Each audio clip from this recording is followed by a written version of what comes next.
सफ़र में मुश्किलें आए तो ज़रूरत और बढ़ती है। सफ़र में मुश्किलें आए तो ज़रूरत और बढ़ती है। कोई जब रास्ता रोके तो हिम्मत और बढ़ती है। गर बिकने पर आ जाओ तो घट जाते हैं दाम अक्सर। न बिकने का इरादा हो तो कीमत और बढ़ती है। न बिकने का इरादा हो तो कीमत और बढ़ती है। मेरे कमियों पर जब कोई तरकीब करता है, मेरे कमियों पर जब कोई तरकीब करता है, वह दुश्मन क्यों न हो उससे मोहब्बत और बढ़ती है। वह दुश्मन क्यों न हो उससे मोहब्बत और बढ़ती है। हाय स्टूडेंट्स, आ गए फिर आपके राहुल सर अपने चैनल सरोदय ग्रुप में। आप सभी का स्वागत करते हैं। कैसे हैं स्टूडेंट्स आप लोग? बिल्कुल स्वस्थ रहिए और अपने स्टडी प्लान को जारी रखिए। स्टडी प्लान को ही जारी रखते हुए मैं लेक्चर बाय लेक्चर वीडियो आपके सामने प्रोवाइड कर रहा हूं। आप उसकी स्टडी करते रहिए। तो पिछली वीडियो में हम आपको रेट ऑफ रिएक्शन की यूनिट, अभिक्रिया के दर का मात्रक और उसका ग्राफी निरूपण बता दिया था। तो आज चलते हैं types of rate of reaction, यानी अभिक्रिया के दर के प्रकार के बारे में पढ़ेंगे। अभिक्रिया के दर के प्रकार के बारे में आप स्टडी करेंगे आज। तो आइए, types of rate of reaction. Types of rate of reaction. Types of rate of reaction यानी अभिक्रिया के दर का प्रकार। अभिक्रिया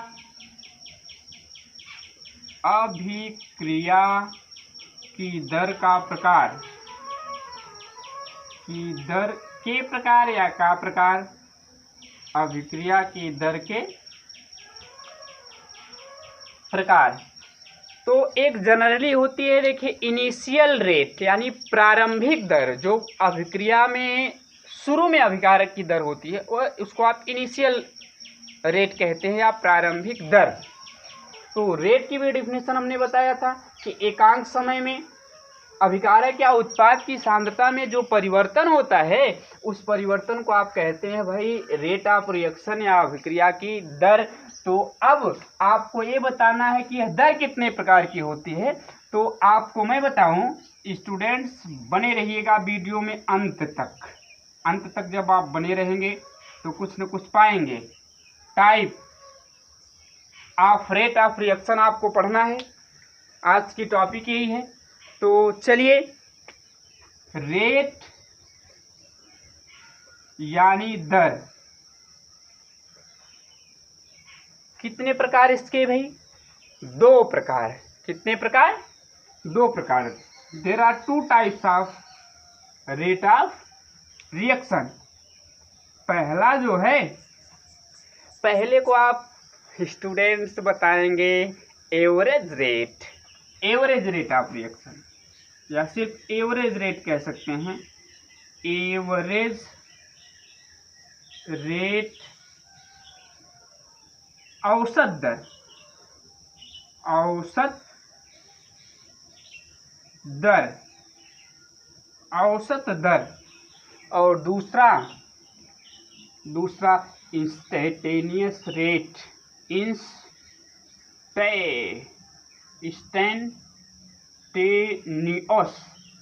इंस्टेंटेनियस रेट यानी इसकी हिंदी होती है तात्क्षणिक दर।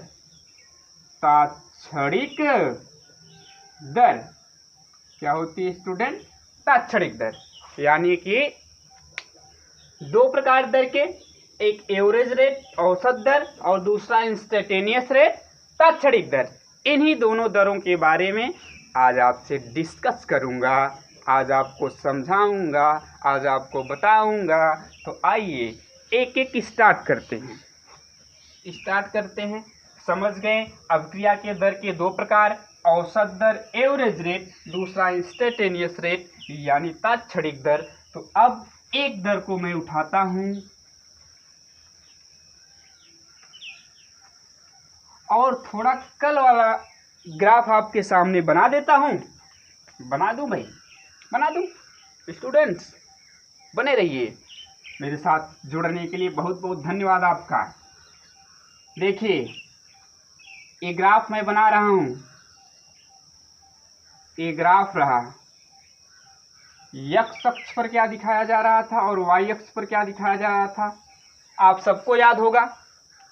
एक्स अक्ष पर टाइम को आप दिखा रहे थे, यानी समय को, और वाई अक्ष पर मान लीजिए अभिकारक की सांद्रता दिखाई जा रही है, कंसंट्रेशन ऑफ रिएक्टेंट, यानी अभिकारक की क्या, अभिकारक की सांद्रता, अभिकारक की सांद्रता। एक्स अक्ष पर टाइम और वाई अक्ष पर अभिकारक की सांद्रता, अभिकारक की सांद्रता। तो चलिए भाई, आप हमको बताइए, कल हम बताए थे, मान लीजिए कि कोई समय t1 है और इस t1 समय पर अभिकारक की सांद्रता जो है वह c1 है। कितनी है भाई, c1। जैसे समय बदल करके c1 t1 से t2 हो जाती है, क्या हो जाती है, t1 से समय बदल के t2 हो जाती है, तो अभिक्रिया की दर क्या हो जाती है, दर नहीं, अभिक्रिया में अभिकारक की सांद्रता इस c1 से बदल करके c2 हो जाती है।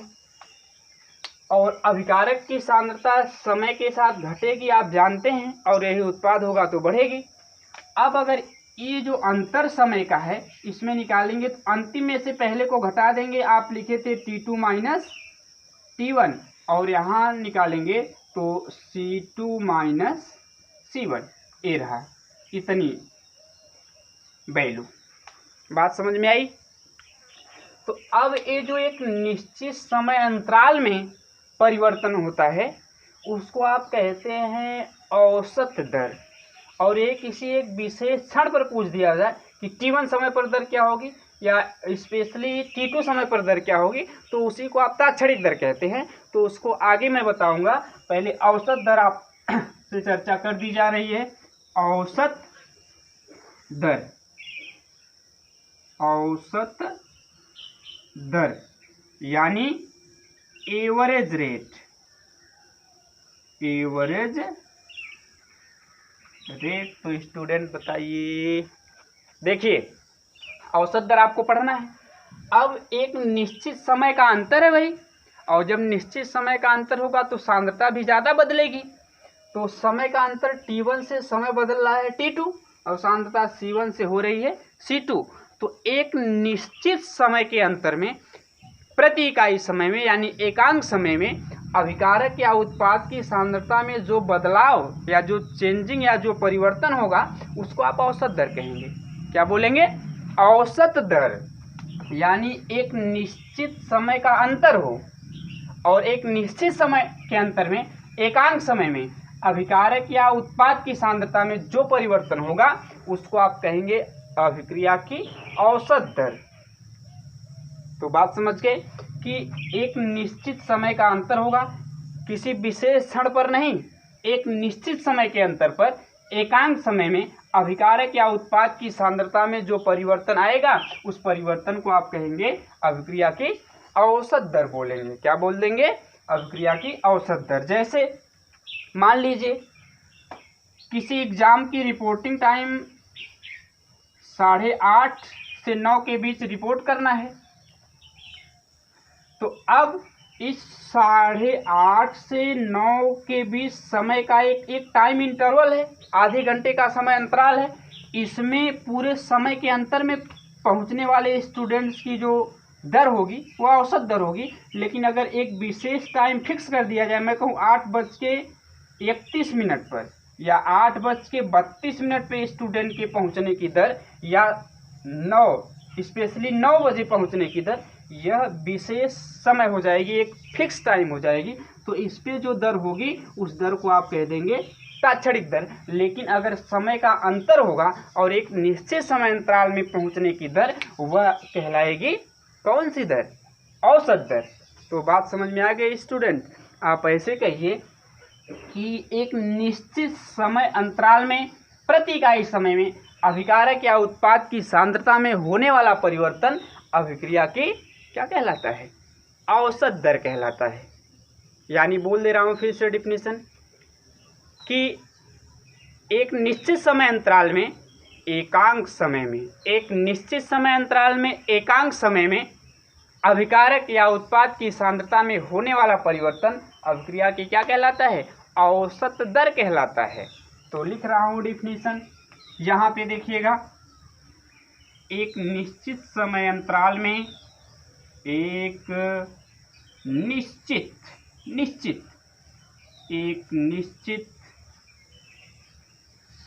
समयांतराल में एकांक समय में या प्रति इकाई समय में, एक निश्चित समय अंतराल पर एकांक समय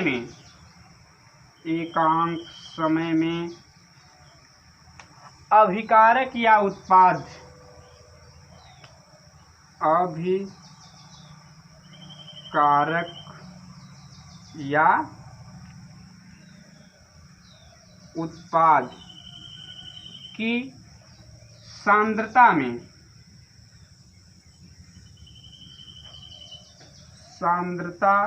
में होने वाला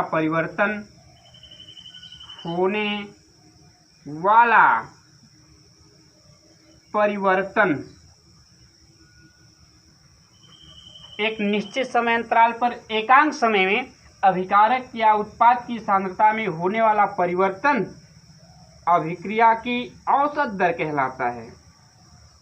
अभिक्रिया की औसत दर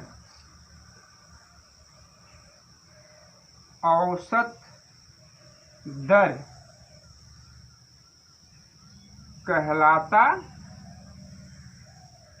ये रही औसत दर की डेफिनेशन कि एकांक समय में एक निश्चित समय अंतराल पर अभिकारक या उत्पाद की सांद्रता में जो परिवर्तन होगा, जो बदलाव होगा, उस बदलाव को आप कहेंगे औसत दर। हमने कहा कि एक समय अंतराल है, इस समय अंतराल में जो परिवर्तन होगा अभिकारक या उत्पाद की सांद्रता में, उस परिवर्तन को आप क्या कह देंगे? औसत दर बोल देंगे। फार्मूला लिखना अभी मैं बताऊंगा। तो the changes in concentration of reactants और product molecule with per unit time at definite time interval is called the average rate of reaction। तो औसत दर स्टूडेंट आप लोग समझ गए होंगे कि औसत दर को आप कैसे परिभाषित करते हो। तो औसत दर को आप इस तरह से परिभाषित करोगे, एक निश्चित समय का अंतर होगा और एक निश्चित समय के अंतराल में प्रति इकाई समय में अभिकारक होगा या उत्पाद, उसकी सांद्रता में जितना बदलाव होगा, जितना परिवर्तन होगा, उस परिवर्तन को ही आप कह देंगे उसकी औसत दर बोलेंगे। तो मैं समझ रहा हूँ आप सभी लोग बखूबी समझ गए होंगे। कमेंट बॉक्स में ज़रूर बताइएगा, न समझ में आएगा तो फिर से आपको समझाने की कोशिश की जाएगी। तो चलिए, ये तो डेफिनीशन आपको बता दिया, ग्राफ नहीं मिटाऊंगा, इसकी सहायता से फार्मूला लिखा जाएगा। देखिए, अब इसको मिटा रहा हूँ। चलिए, अब सूत्र लिखेंगे औसत दर का। तो मान लीजिए कि एक कोई जनरल अभिक्रिया है, सामान्य अभिक्रिया, जिसमें ए अभिकारक बी उत्पाद में बदल रहा है। जब ए अभिकारक बी उत्पाद में बदलेगा तो बताइए, इसकी दर का सूत्र मैंने आपको बताया था कि अभिकारक की सांद्रता परिवर्तन के पद में ऋण चिन्ह के साथ और उत्पाद की सांद्रता परिवर्तन के पद में धन चिन्ह के साथ लिखी जाएगी। तो एवरेज रेट यानी ए वी एवरेज रेट बराबर होगा, क्या लिखेंगे? माइनस उसी तरह से delta A upon delta T बराबर delta active mass of B upon delta T. ये रही आपकी औसत दर, उसी तरह से लिखेंगे। और यहाँ समय का अंतर है तो परिवर्तन ज़्यादा होगा, और जब परिवर्तन ज़्यादा होगा भाई, तो परिवर्तन ज़्यादा होने की कंडीशन में आप जानते हो कि डेल्टा का प्रयोग करेंगे। डेल्टा ए मतलब ए की सांद्रता में परिवर्तन, और डेल्टा बी का मतलब बी की सांद्रता में परिवर्तन। यह आपका अभिकारक यानी रिएक्टेंट है, और यह आपका प्रोडक्ट है, यानी यह अभिकारक है और ये क्या है, उत्पाद है। तो इस तरह से आप औसत दर लिखेंगे, एवरेज वेलासिटी और average rate minus delta active mass of A upon delta T बराबर delta active mass of B बटे डेल्टा टी। ये सारी चीज़ें मैंने पीछे आपको बता दिया है, बात समझ गए। तो इसी तरह से आप लिखेंगे क्या,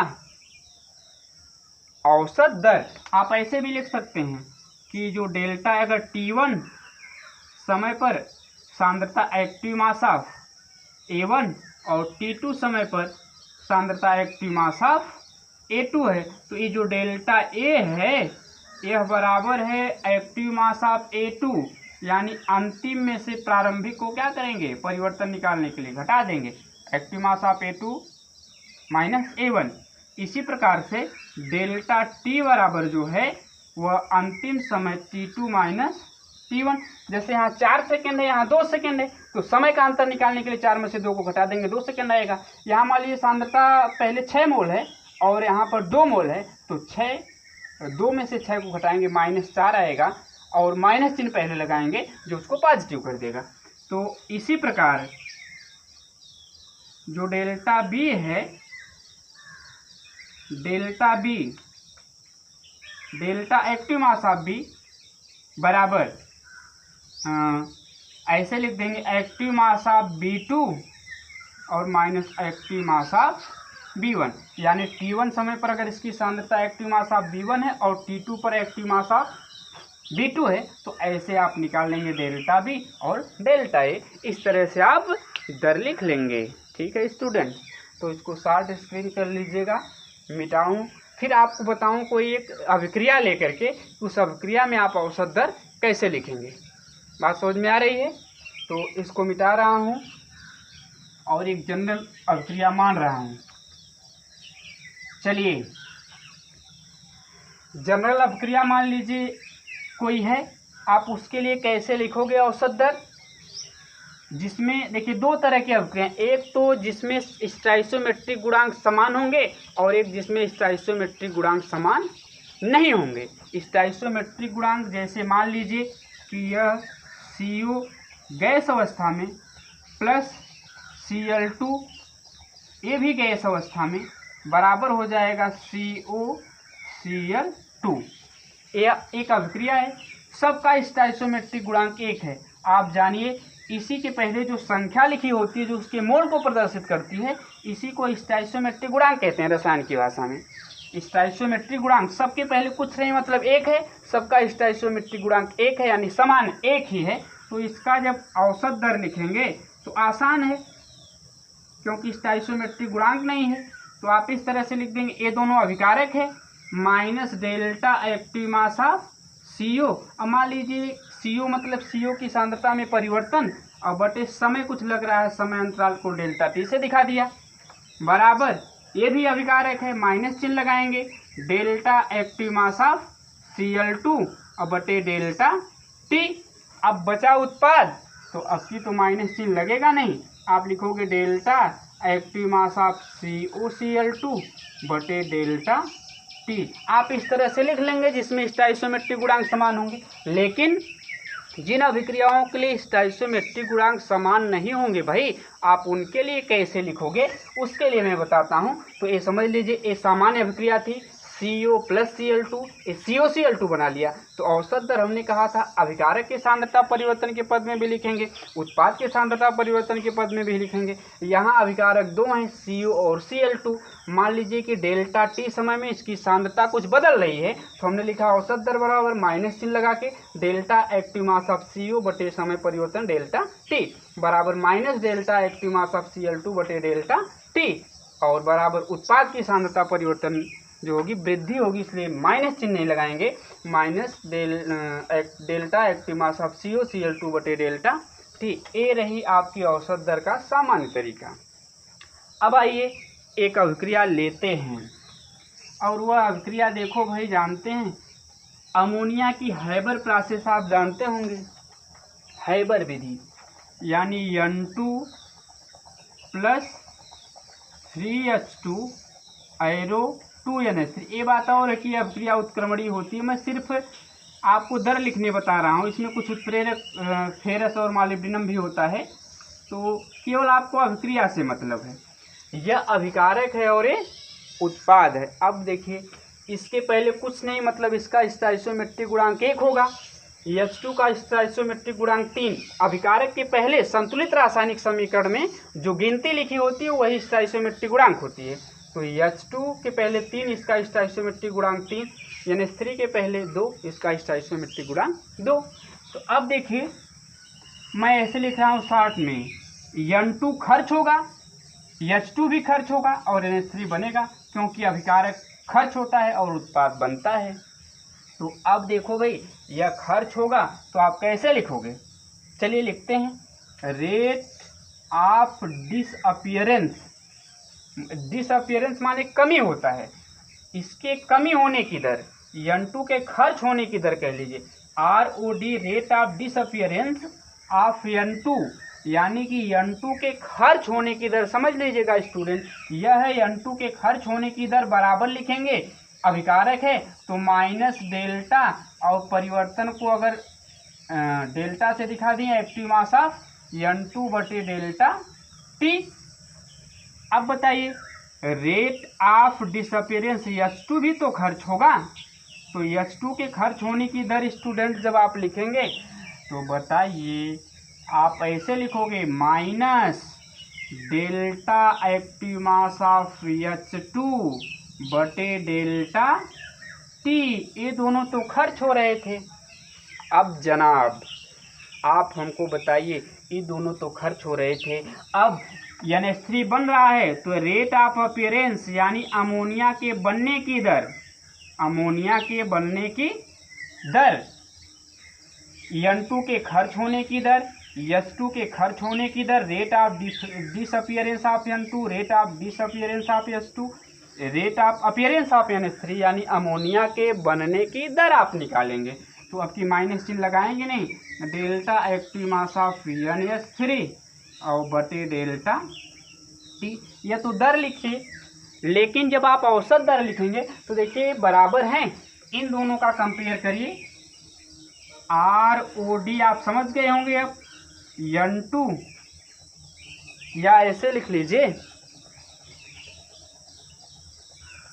ROD H2 बराबर ROD ऑफ N2, यानी H2 के खर्च होने की दर, N2 के खर्च होने की दर, दोनों की तुलना करिए। यह 1 भाग है, यह 3 भाग, तो H2 के खर्च होने की दर N2 के खर्च होने की दर की 3 गुनी है, यानी 3 गुनी है। तो यह कब बराबर होगा? जब इसमें 3 से आप मल्टीप्लाई करोगे, कब बराबर होगा? 3 से मल्टीप्लाई करने पर। तो आप ऐसे कर लीजिए। अब इसको लिख सकते हैं minus delta active mass of H2, इसकी वैल्यू ऊपर है, upon delta T equal 3 multiply by minus delta active mass of N2 बटे भाई होगा डेल्टा T। बिल्कुल डरने की ज़रूरत नहीं है, आराम से आसान चीज़ है, पढ़ते चलिए।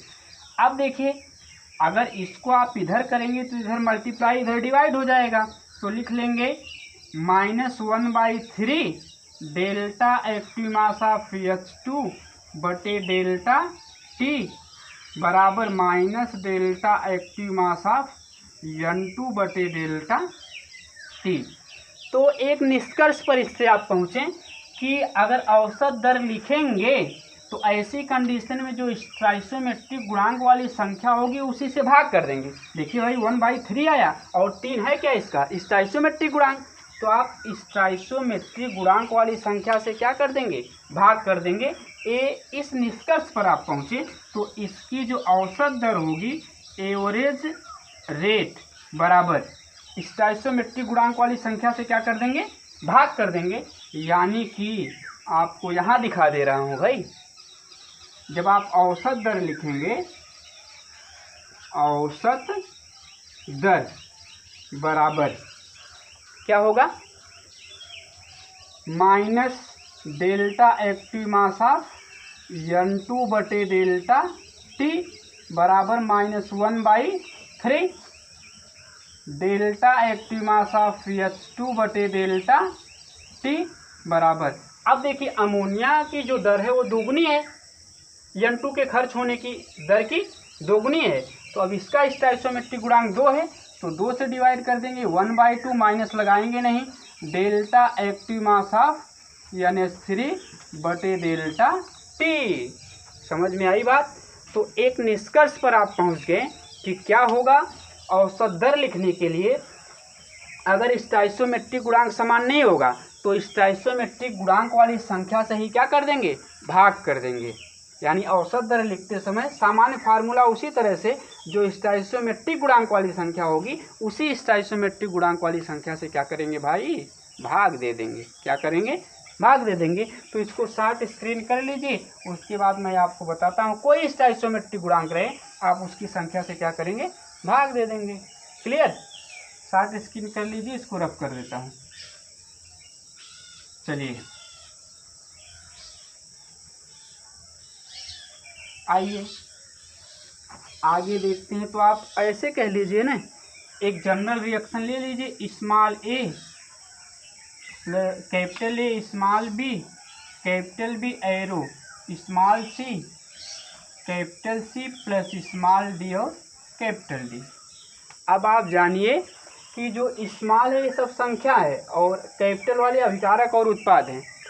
कैपिटल ए अभिकारक, कैपिटल बी अभिकारक, सी उत्पाद और डी उत्पाद। स्मॉल ए का स्टोइचोमेट्रिक गुणांक, स्मॉल बी अभिकारक बी का स्टोइचोमेट्रिक गुणांक, स्मॉल सी उत्पाद सी का स्टोइचोमेट्रिक गुणांक और स्मॉल डी कैपिटल डी यानी उत्पाद डी का स्टोइचोमेट्रिक गुणांक है। चलिए इसकी अगर आप औसत दर लिखेंगे तो यहाँ लिख दे रहा हूँ औसत दर। तो बहुत आसान तरीका हमने आपको बता दिया है, क्या स्टोइचोमेट्रिक गुणांक वाली संख्या से भाग कर देंगे। क्या करेंगे, स्टोइचोमेट्रिक गुणांक वाली संख्या से भाग करेंगे। तो ए अभिकारक में ऋण चिन्ह लगाएंगे तो -1/a delta active mass of A बटे डेल्टा टी बराबर -1/b delta active mass of B upon delta T और बराबर इसका स्टोइचोमेट्रिक गुणांक 1/c। अब माइनस चिन्ह लगाएंगे नहीं क्योंकि उत्पाद है, एक्टिव मास ऑफ सी बटे डेल्टा टी बराबर 1/d delta active mass of D upon delta T. तो इस तरह से इस जनरल अभिक्रिया का स्टोइचोमेट्रिक गुणांक होगा। तो आप ये जान लीजिए कि सिर्फ इस निष्कर्ष पर पहुंचिए कि आप उसी स्टोइचोमेट्रिक गुणांक वाली संख्या से क्या कर देते हैं, भाग दे देते हैं, तो आपकी औसत दर निकल जाएगी। तो क्वेश्चन करके आगे मैं बताऊंगा न्यूमेरिकल प्रॉब्लम। ये डेल्टा टी की कुछ वैल्यू होगी, डेल्टा ए जो है, delta B, delta C, delta D, इसकी भी वैल्यू निकाली जाएगी किसी मेथड से, या दिया रहेगा न्यूमेरिकल में आपको समझाऊंगा। तो आप इतना जानिए कि औसत दर लिखने के लिए उसी स्टोइचोमेट्रिक गुणांक वाली संख्या से क्या कर देते हैं, भाग दे देते हैं। तो औसत दर सबको समझ में आ गई।